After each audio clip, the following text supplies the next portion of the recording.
the Apostle Paul wrote to the church and the people of Colossians concerning the problems and things that was going on in Colossians.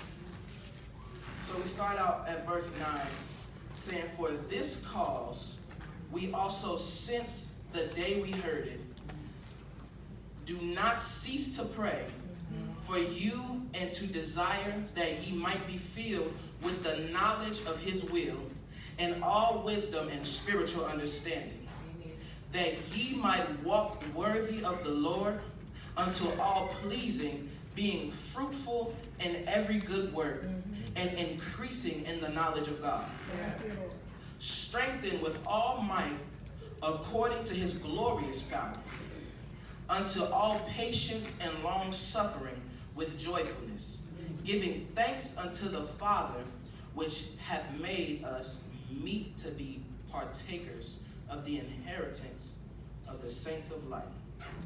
Amen. Now, with this piece of the letter was the prayer of the Apostle Paul to the church of the people of Colossians, and it was reading, and I caught it in the spirit that what he was talking about was endurance.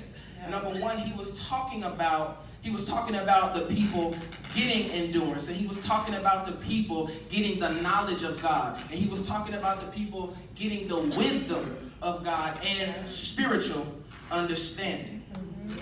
And then if you go back up to verse 10, it says that ye might walk worthy of the Lord unto all pleasing, being fruitful in every good work and increasing in the knowledge of God.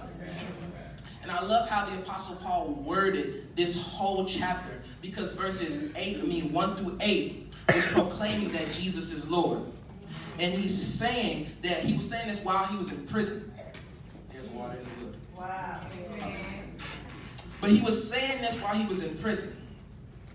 But when it gets to verse 10, it's saying that with endurance, you will walk worthy of the Lord, that with endurance, you will be fruitful in every good work, that with endurance, you will increase in the knowledge of God. And I'll let you know that with endurance, you can understand things that you wouldn't understand before, because you have went through the test of time. You have understood what you must go through because you have endured and made it through to know what God has next for you. See, 10 is preparing you for the endurance, but verse 11 is when you actually get the endurance. Verse 11, "Strengthened with all might according to his glorious power, unto all patience and long suffering with joyfulness."